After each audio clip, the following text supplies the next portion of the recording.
Good morning, Kansas City. Welcome to Uncanceled on KCMO Talk Radio 95.7 FM and 710 AM. I'm Kevin Kietzman, host of the Kevin Kietzman Has Issues podcast daily. If you ever want to give it a listen, if an hour is not enough here at Uncanceled, you can always get another hour after the show by going to kkhasissues.com. And boy, do I have issues today, including I was so close. I was at a red light. I had an errand to run on the way in here today, and I'm listening to Mundo. I almost called the show. I'm like, I'm a listener, and I'm like, I just want to call the show right now. And I'm like, nope, you can't do that. Radio boy, you got to sit tight, wait for your hour, and do your thing. I'm not even going to tell you what the topic was. It was not an argument. It was not a disagreement. It was an addition to the discussion, and I will tell you what that is coming up later on this show. It's when he was taking calls in the 9 o'clock hour. There's your clue. I feel like there should be a prize if somebody can guess what this is about. But I was like pounding the steering wheel, ready to go on this one. So we'll get to that coming up in just a little bit. Also, a former ESPN anchor has had it with boys playing against her daughter in sports. We'll get into that. Governor Kehoe speaks out about great meetings with the Chiefs and the Royals and the potential of the teams staying in the city. And I'm off the next couple days. And Mike Thompson will be in, longtime meteorologist, weather guru at Channel 5, Channel 4 here in Kansas City. So many years. Everybody watched him. He served in the Navy. He's now in the Kansas State Senate. And he's going to host the show the next 2 days. It's going to be a lot of fun. So Mike Thompson will be in the next couple of days. I will be out. So we will do the picks with Mark Van Sickle today. Your Friday dead stone cold lock of the weekend, of which we're 9-5 this year. We will give those today. Mark already has it. Wait, are you changing yours? Did you just change yours during the break? I don't know. I'm kind of going back and forth right now. We'll see. Maybe I'll take the one you were suggesting because I'm undecided. I'll let you, if you want to stick with yours, I may steal that one because I'm looking at the NFL. It looks really hard this week. Trying to find that lock of the week, and I just don't see it. You will not catch me ever using an NBA line or whatever that league was. You were just soccer. Was it a soccer league you were betting on last night? Nope, that's not going to happen. Yeah, Champions League. Yeah, no thanks. I'm out. My dead lock will always be football or probably college basketball. I may at some point throw in a golf thing or baseball if it's the Royals, whatever. But we start today with spreading the word around the world, the word of Donald Trump. This occurred to me yesterday when I watched a silly moment at the White House that I couldn't actually believe. It was a reporter from India who was in an elongated way about to ask a question of the President of the United States, but he wanted to share some information with POTUS before he asked the question, which a lot of reporters who don't work there on a daily basis want to do. They look up to this president. He's an icon. They are proud to be in the same room. They can't believe themselves. They can't believe they're there. They want to pinch themselves. And they love the man. And this is all over the world. And it was pretty clear from the smile on this reporter from India's face as he's asking the question. He says to Trump, he's getting ready to ask him a question, but he says, thank you, sir. It was like India Day yesterday. They had leaders from India and all kinds of people in it, business people in America. And he says, you're the second most popular person in India behind President Modi.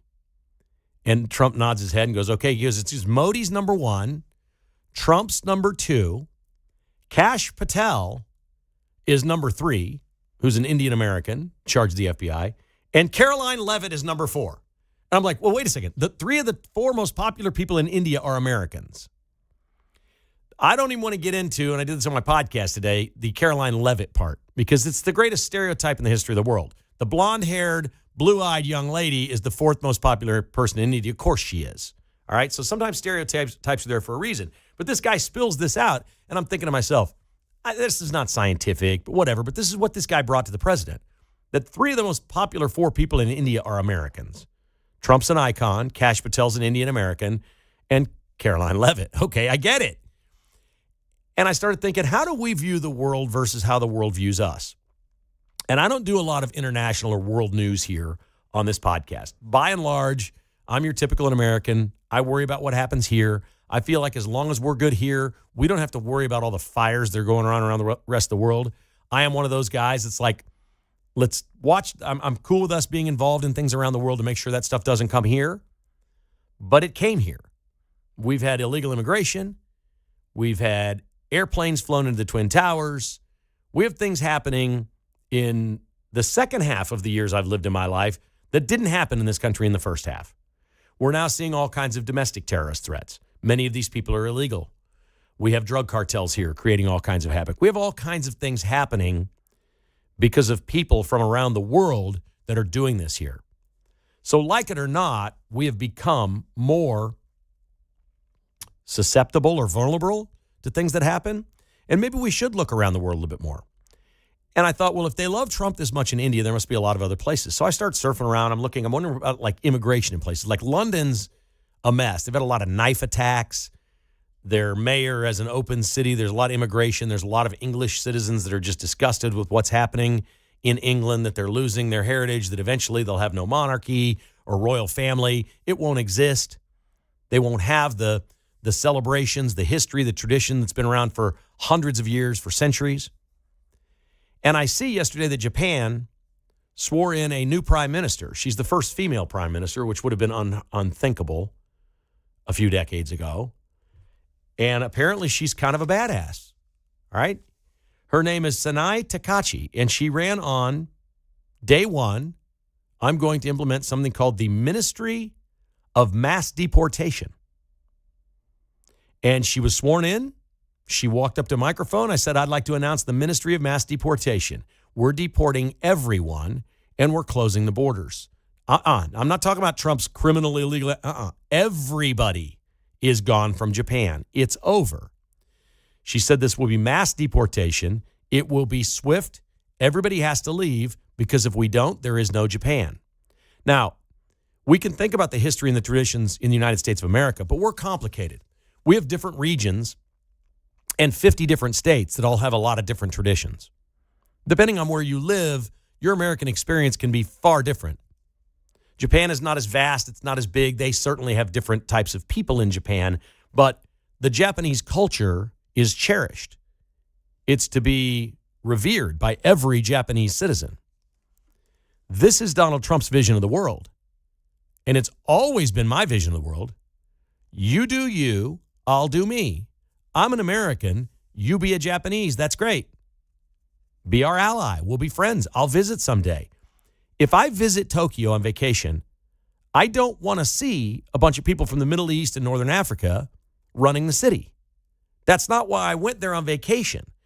When I go to Ireland, I want to hear some Irish music. I want to play some of the oldest golf courses in the world. I want to walk into a pub and probably drink a beer that I won't like very much, but I'll drink it because I'm in Ireland. What I don't want is what's going on in Ireland right now, and that is riots. Dublin was on fire last night. They were burning cars outside of a migrant hotel where a 10-year-old girl was allegedly raped by an African illegal alien. The identity of the person by Irish law is hidden from the public. They have kept the suspect in the illegal alien hotel. There are reporting restrictions, and people gathered outside by the thousands. They said, we've had enough. This started 2 years ago when 3 children at a school were stabbed on a playground by an illegal alien in Ireland. Most of these are coming from Northern Africa, and the Irish seem to be fed up with it. Now, Ireland's not been some stable place. The North and the South have been fighting forever, the Protestants and the Catholics. We know some problems in Ireland. I get you.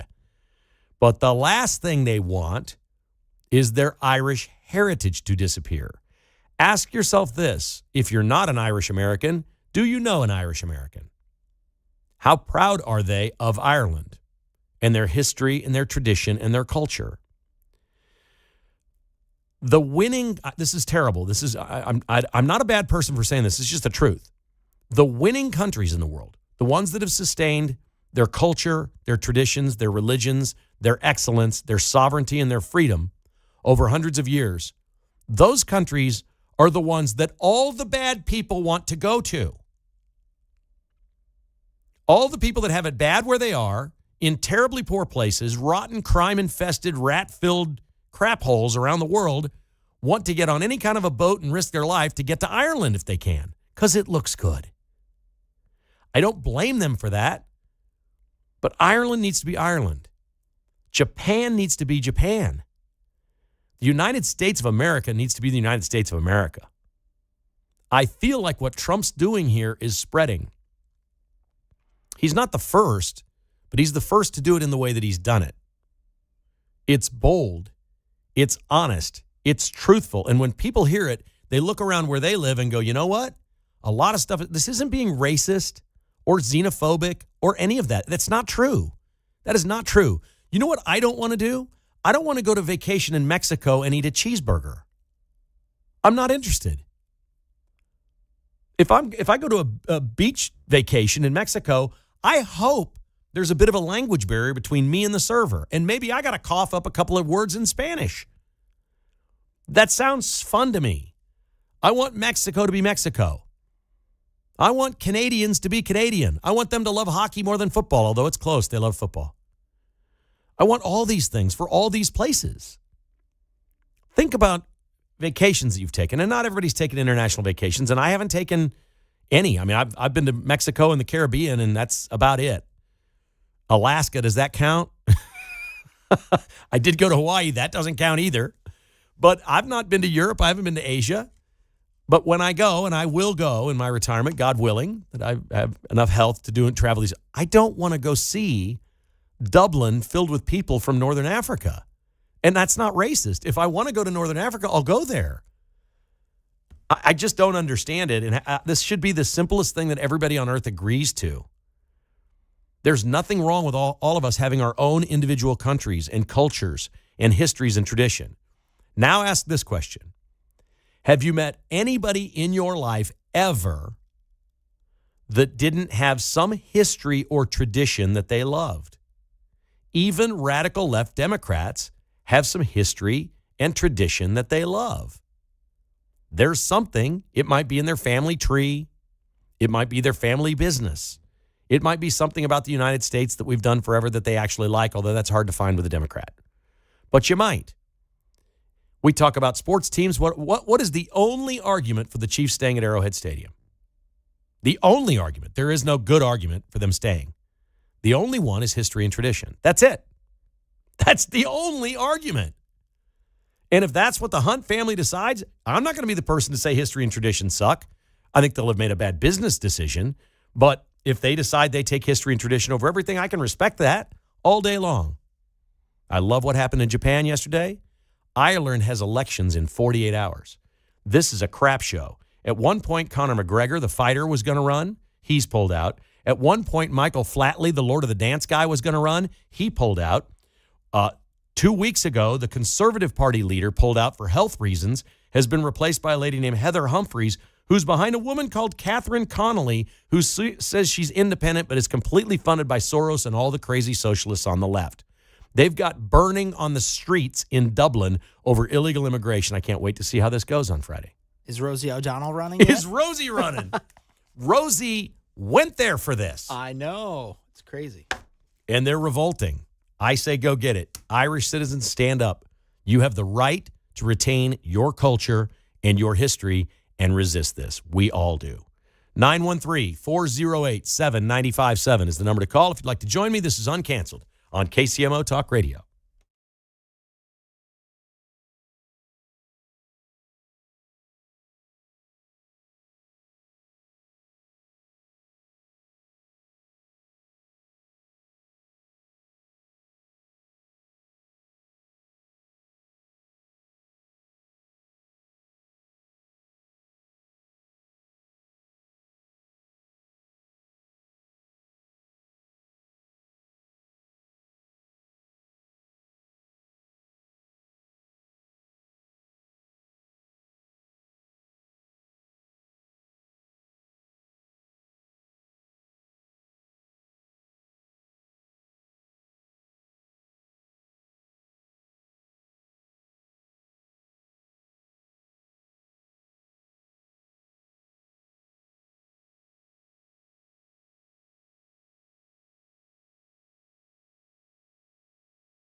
From Smithville to Shawnee Mission, it's Kevin Kietzman.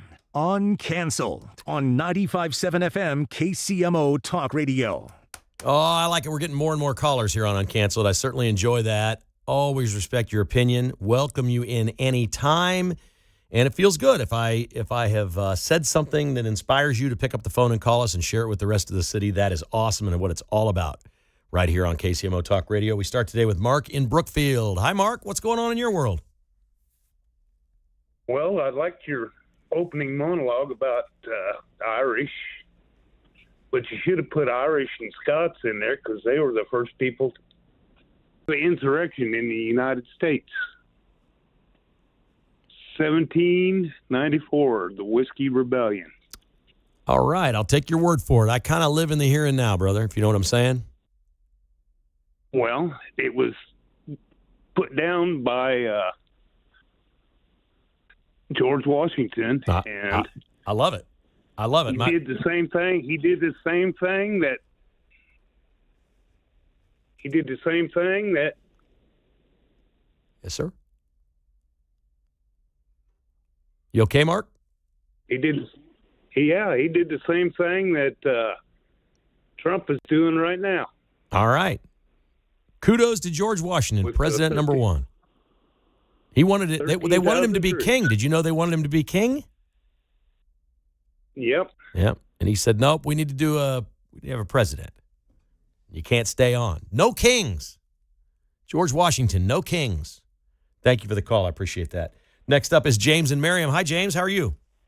Hey, good, Kev. How you doing, Keith? This is Hensley, man. Oh, what's up, brother? How you doing? North 82, buddy. How you doing, man?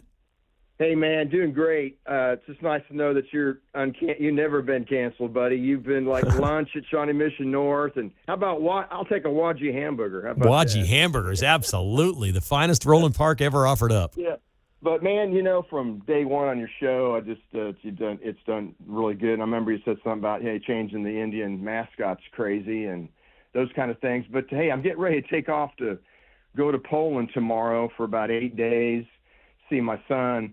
And first time out of the country, going to Europe. He's playing basketball over there. But you're right. I want to go experience the Polish culture. We're going to go to Auschwitz. We're going to go. But that country's been stomped over historically. And you're right. You said things about I want to go to Ireland, experience Irish food, Mexican food, and their culture. And but my people say. He's going over to Poland. Gosh, isn't it crazy? He's safer in Poland than Chicago James, or D.C. and some Poland, places in this country. Poland and Hungary are the two most conservative countries over there. You're in good hands in Poland. Yeah, I know. And that's the ones Obama was calling out. He wanted them to change, but they got to, man. And if you're Polish, man, the history of Europe goes through that country anyway. It's just there's nothing wrong with preserving. It's biblical, really, preserving your culture. That's what you got to do. And you come over here and you be American. We don't change for you. You change for us, but we accept you, but we've lost that concept and basically comes out through the roots of the Word of God. I know that's another subject, but hey, man, I'm excited. But hey, man, you're doing a good job, and I've always been a fan of you, Kevin. You've always been a quality guy, man. We've known each other a long time. It's been a while since I've seen you, man. Speaking of history and tradition, when was the last time you were at Ruthie's Keyhole on Johnson Drive? Well, that place has cost us more state championships than anything. Well, it didn't cost me one. Well, that's for dang sure. Yeah. But that's right. That's right. You were a heck of a baseball player too, man. But yeah, that's right. 82, man. Those Indians, man. But them going ahead and changing all that—that's a mess. And, I'll rat out my team. Thank you, James. I appreciate the call. It was great to hear you. I'll rat out my high. McKinley, Fowler, Patton. Every one of these guys. I'll tell you what they did. There was a couple of exceptions on this deal. Thanks for the call, man. They skipped out one day because they went to school until like 11:30. It was the state championship week. It's like Tuesday before we're going to the state championship, right? We're 18 years old. You could go drink beer at Ruthie's Key anywhere. It was legal. 2/3 of our team left school at 11:30, went down to Ruthie's, started drinking Bud Lights or whatever. And we had practice at 3:30. They come back, they're standing up. We cut our own grass. We had a tractor trailer and some of our pitchers in the outfield peeing off the tractor at practice. I'm not kidding you. Different time and place, not condoning it. Just telling you, apparently it was all legal. Somehow we got it together and won the following week. Yeah. Thank you, James. I love history and tradition. This is Uncanceled on KCMO Talk Radio.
From Lawrence to Leavenworth, it's Kevin Kietzman. Uncanceled on 95.7 FM KCMO Talk Radio. All right, coming up, the reason I almost called Mundo in the morning today. Almost. I wasn't that close. I had my phone in my hand and I knew better, and I didn't do it. I had something that I just desperately wanted to add, which is cool. That's when radio's great. That's when you're really enjoying it. And all of you should feel welcome to call anytime, even if you think you'll be nervous. That goes for Mundo's show or whatever, but the more the merrier. The way I see it, the more voices, the merrier. Before that, let's talk just a minute or two here about Governor Kehoe in a Fox 4 report in Missouri that he's had great meetings with the Royals and the Chiefs and believes they're in great shape to keep both teams. Again, there's really no news. Earlier this week, Ty Masterson said that he expects a proposal from the Royals for Overland Park by the end of November or early December. He expects a proposal. So a councilwoman or a woman running for council in Leawood then did a subsequent interview and said, yeah, I don't know about that, because every single person, like everybody she talks to, says that's the worst idea we've ever heard, having a ballpark here. So the feedback at the local level around that location in Overland Park is absolutely horrible. The homeowners there do not want the Royals to move there. So this is very interesting. Also, the Secretary of State of Missouri this week made some comments that if they put a vote on the ballot to repeal the measure in Missouri, okay, if the Chiefs would more likely than likely move to Kansas. The threat from the Secretary of State is, yeah, okay, if you go put this on the ballot in the spring and you repeal this at the state level, that we're going to fund these teams, the Chiefs are moving to Kansas. That's all the leverage. They don't even mention the Royals. They just mention the Chiefs. And here's why. And we haven't really talked about this, and I don't know why this never occurred to me, but this week you could see it very plainly with the comments that we're seeing here with Ty Masterson, Governor Kehoe, a Leawood person running for council, and the Secretary of State Hoskins in Missouri. Let's ask this question. If you did statewide polling, are you okay with the proposal? Would you vote yes for the proposal at a state level? If you were a Kansas resident, would you vote yes on this? And if you were a Missouri resident, would you vote yes? And I think the answer is yes in Kansas and no in Missouri. If this thing gets a statewide vote for the Royals and Chiefs to get 50% of new facilities paid for by the state of Missouri, it's going down in flames. It has no chance. I'm talking 65-35. You can forget it. It is not happening. There is no way. Missouri is Cardinals country. They don't give two spits about the Royals. Okay? That's not even part of the equation. So any money going to the Royals is a complete and utter no, but no. The Chiefs, maybe, if they were standing alone in the state of Missouri, do you want to keep them from going to Kansas? If you did the campaign, do you want to keep them away from Kansas, the Kansas City Chiefs? You might have a shot. There are Chiefs fans in the St. Louis area, but probably not. Missouri is deeply red, anti-tax, doesn't want to give money away, and you'd have to fully explain to everybody, well, we're losing the revenue anyway. So Missouri's lost no matter what. They either lose the revenue completely and don't have the teams, or they lose the revenue completely and pay the teams. That's the only two choices in Missouri. So it's a weird situation. But I do believe in Kansas that a majority of Kansans would vote yes on this. I think they understand what the star bonds are. I think they've seen it happen in their state. And I think they've seen a lot of growth on the Kansas side of the Kansas City area. And even people throughout the state are proud of that. If you live in western Kansas, you feel more of a pull to the Rocky Mountains and Denver and things like that. But you understand there's Chiefs fans, trust me, right out there on the Colorado border, there's plenty of them. And Royals fans, because those families go way back before the Colorado Rockies. I'd never really thought of it in these terms. Because Missouri they're trying to get, there are Republicans that are trying to put this on the ballot in Missouri to get rid of it. They don't want to do it. They're conservative, and they don't want to pay the tax, which I don't understand because you're losing the tax. I don't understand why a Republican would care about this. You're losing the revenue no matter what. It's gone. The Royals and Chiefs revenue is gone. Okay? You're either losing it to Kansas or you're losing it to the teams. That money you've been pulling in sales tax is toast. It's gone in Missouri. You've lost it. You've already lost that. So I don't know why it is you would fight it. You either keep the team or you don't keep the team. and it doesn't really change anything. So I've just been looking at it differently, and I feel like that's the way this thing is lined up, that the majority of Kansans would say yes, and the Missouri, if they look, a Missouri statewide vote, we know the problems you have. In more than the eastern half of the state, more than just the eastern half of the state, they have problems. The state of Missouri, that's why they pushed it through in a special session and did it this way. And Hoskins, I guess, as Secretary of State, it will be his job if they get the petitions and it passes through and it gets on the ballot. It's his job to write the ballot initiative. What are the Royals and Chiefs going to do if this thing goes on the ballot in Missouri? Yes or no? What they passed in the special session, should we keep it? I don't see how that passes. They've got to keep that. Missouri has to keep that off the ballot at all cost if they want to keep the Royals and Chiefs. They cannot allow that on the ballot. And, same thing for Kansas. You wouldn't want to put it on the ballot, but I think if you did, I think it could pass in Kansas. I don't think it would have any chance really in Missouri. All right, Mundo in the morning this morning, he was talking about a legislator in Topeka, a state-level legislator that had been emailing him or pestering him, and I didn't hear him say it, but I assumed this was a Democrat. And they were talking about health care, and this family, you heard the cut that he played, these people, how long do we got to work? We need help from the government. We need health care. We need this. We need that. I have a family member with a net worth well in excess of $1 million that's on Obamacare and retired. Not sure that's what it was set up for. There's so many problems with this thing. Everybody's different, okay? And this woman asked Pete, how long should they work? They just work and then they die? And I'm a bad person. I'll say it. I'm not a bad person. I'm a truth teller. A lot of you are going to go, hell yes, when I say this. Some of you are going to think, well, he's not very sensitive. You know what? You work as long as you have to. How about that? How about this is on you? How about you spent your life goofing around, taking trips, buying a cool motorcycle, not, taking any of your paycheck and investing any of it for retirement. Maybe you never bought a house. Maybe you're divorced 3 times. I don't know what you've done with your life. You can't blanket cover everybody in this country. And you know what we got to stop doing? We got to stop covering up for the people who screw their lives up. I'm sorry. You did it to yourself. This is America. You do you. I'll do me. And that's not callous. And millions and millions and millions of Americans got it way better than me. I'm not complaining and asking for anything. I'm just not. I didn't save a nickel. I didn't even know how. It never occurred to me. I was so busy and thinking about my career and had kids and all this stuff going on. I didn't save a nickel till I was 35. Now, that's probably not that unusual, but I got the message. You got to tuck something away. Someday you're going to be 60 and you're going to think, wow, sure would be nice to have a nest egg here and be able to do what I want and not work until the day I die. Don't screw things up. Don't go in $100,000 worth of credit card debt and pay 21% interest every month and no principal, okay? Don't live your life like our federal government.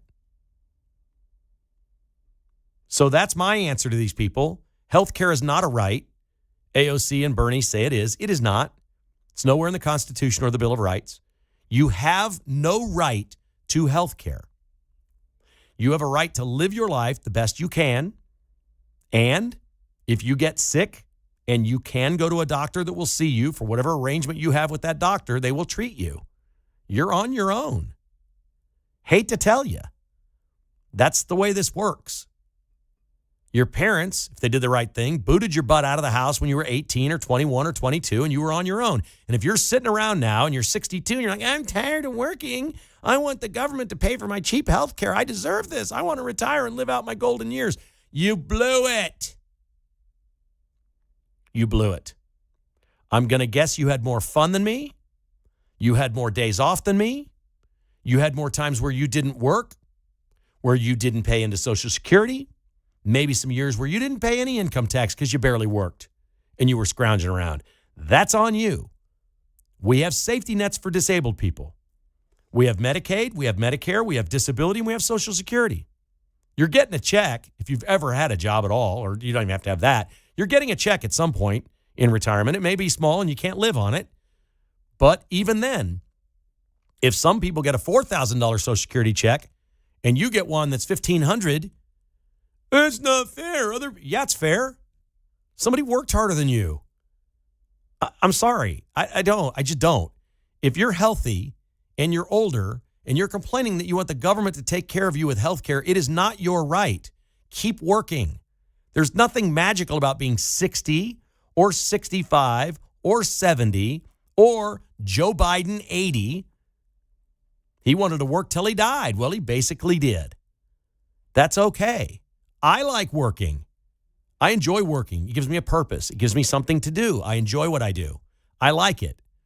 It's not for everyone. I know a lot of people want to kick their feet up on the beach. And I know people who had very middle-class jobs or careers, husbands and wives, raised maybe 3 kids, lived in their same house for 30 years, paid it off, went up in value, invested every paycheck into a 401k, and they're sitting on beaches in the Caribbean right now at age 64, living the good life.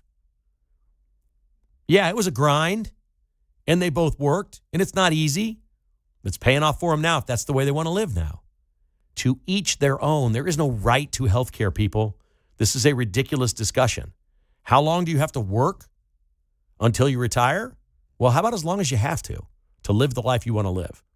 If you want to go live in a very cheap place, in a more dangerous part of town, and just live off your Social Security check, and that's it, go for it. Because you don't want to work? Fine. There's work everywhere. The illegals are leaving. Walmart announced yesterday they're done hiring anybody with an HS1B visa. It's over. There are fees to be paid for these people, and Walmart's done with it. You can probably make $20 an hour at Walmart, working 30 hours a week, and get health insurance. Don't whine to me that you want the government to give it for you, that you want subsidies that expire December 31st. It's not my problem. It's your problem. Guess what I'll do? I'll keep working for health insurance. It's the greatest perk I have here at Cumulus. I spent the last 4 years self-insured with my own company. It was outrageous what it cost, but I paid it because it was important to me. And now I'm here doing this. Cumulus has a great plan. Most employees have no idea how good they have it. I was on the other side of this for 20-some years. They don't know. Cumulus shows you on your little thing every 2 weeks. It shows you what they put in toward your health care. I could be wrong, guys. It's somewhere around $900 a month they're kicking in. About $12,000 a year. They're paying toward our health insurance. You don't see it on your paycheck, but they're paying it. It's not free. That's tax-free revenue for you, essentially. You don't have to pay for your health insurance that way. Get a job. That's my answer. Work as long as you have to. It's a pretty simple concept. Mark is in Shawnee. Good morning, Mark. You're on KCMO Talk Radio. Good morning, Kevin. You're throwing it down today. I'm going to tell you something. I agree 100% with your first topic, and then this one ties right into it. It ties into the very reason we're America, because we go after what we want. You want something, you go get it. You earn it. And then stick your chest up and say, I feel proud because I'm an American, because I have the right and the opportunity to pursue the things that I want in life. And there's nobody going to stop me from doing it except myself. And I'm so sick and tired of these people that sit back and say, well, you know, I don't want to hear it. I've worked 2-3 jobs like many millions of Americans to get what I want in this country. And we live in the greatest country. That's our culture. That's why we're the greatest country, because we pursue what we want. I don't want a handout. I want to work. I'd like to work till I drop. And that's just how I feel. That's awesome, man. Mark, you're the best, buddy. Thank you very much. We're also blessed to live in a country where if you don't have health insurance and you don't have any money and you are poor and you fall over and have a heart attack and somebody calls 911 or you call 911, they're going to come pick you up in an ambulance. You're going to get great treatment. They're going to take you to an emergency room, and they're going to keep you alive. And guess what? They can't get a nickel out of you if you don't have a nickel. But you live in a country where we're all going to take care of you with our health insurance premiums. Do you know how much built into our premiums for deadbeats that have absolutely no insurance that show up in emergency rooms? They're not turning people away. You're already covered, okay? You're covered for death. We'll keep you alive. That's it. You want 26 bottles of medicine and a bunch of pills to pop, and you want to do all this, tummy tuck and tighten your face and all that stuff. Do it yourself. Don't ask for help from someone else. Uncanceled continues. Me and Mark with our locks of the week next on KCMO.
From Gladstone to Gardner, it's Kevin Kietzman, Uncanceled, on 95.7 FM KCMO Talk Radio. Mike Thompson will be the guest host of Uncanceled the next 2 days, and then Stan Weber on Monday. I'm going to be out for a few days, and when I get back, I'll explain why. But not now, so you'll have to wait and find out after I get back. That's the way that's going to work. Since I'm not here Friday, We can't do our stone cold locks on Friday, but Mark Van Sickle has it dialed up. And I have stolen his pick number 2 because it's better than anything I came up with. The NFL looks hard this week, does it not? It does. A lot of big favorites, which I don't like. The Chiefs got the hook that you hate, right? Mm-hmm. You want to explain that to everybody what happened with the Chiefs? It was 9.5, correct? Yeah, it was 9.5, and then it moved to 10.5. So Ooh. I like Chiefs winning by 10 points, but once it gets over that, it's kind of like, So I don't if know. it were 9.5, would it be your lock of the week? Probably, yeah. Yeah, okay. Instead, you're going with? I'm going with KU minus 2.5, which I like that too because then they just have to win by a field goal. Right, which they did 17 years ago. Yeah, it's been a while. They gotta get it this year. This year is the year. It's the new booth. The new booth opened up. They're ready to go, and K-State isn't quite as good as what everybody thought. So that's why I'm picking KU. My favorite line is the K-State streak has a driver's license. Yeah, 16. 16 almost years able to old. smoke. 16 years old. Okay, I'm going to go with the Oregon Ducks. Now, I saw it at 32.5. I think you said 33. Yeah, you can take it at 32. Well, it probably doesn't matter That's there. when I but- looked it up yesterday. So all right, 32.5, the Oregon Ducks over Wisconsin, which has been shut out in back-to-back weeks. yeah, they've been getting absolutely crushed. I don't think they have a quarterback. Well, was Wisconsin at home the last 2 weeks? Yes, and Got now shut it's out. at Oregon. And now they're at Oregon. Oregon doesn't take it easy on anyone. So the best part of this play is it is incredibly unlikely that Wisconsin will get more than 10 points. Yeah. Even if they pull everybody for Oregon, it'd be hard to get 10 in the fourth quarter, right? Mm-hmm. So, and Oregon always scores big numbers against teams. I love that. So we're going to go Oregon Ducks and Kansas Jayhawks. I think the Ducks score close to 50 this weekend. All right. Did you see the comments from Russell Wilson, the quarterback, the backup quarterback for the New York Giants? Sean Payton is the coach of the Broncos. And after the game on Sunday, they beat the Giants, who replaced Russell Wilson with Jackson Dart, the rookie. And Payton said, wow, he sure put some energy into that team, Jackson Dart did. We were hoping the whole way that they weren't going to make the quarterback change until after we played the Giants. Well, Russell Wilson's the backup. Russell Wilson was Peyton's quarterback in Denver last year. Russell Wilson is not happy. He's never said anything bad about anybody, correct? Russell No, Wilson? nice guy, yeah. He posts, classless. I didn't realize you were still bounty hunting 15 years later. Let Russ cook. Right. Sean Payton was suspended for a year from coaching because he put out bounties on players. One of the giant scandals in the history of the NFL. Nothing but cheaters in the Chiefs division. Harbaugh cheated at Michigan, right? Sean Payton cheated in the NFL, got suspended for a year. And Raiders coach Pete Carroll cheated at USC. Yeah, he paid players before it was Yeah, legal. yeah, everybody cheated. Everybody in the Chiefs division is a bunch of cheaters. Leave on that happy note today. The Vince Show's coming up. Take it easy on Mike Thompson the next couple of days.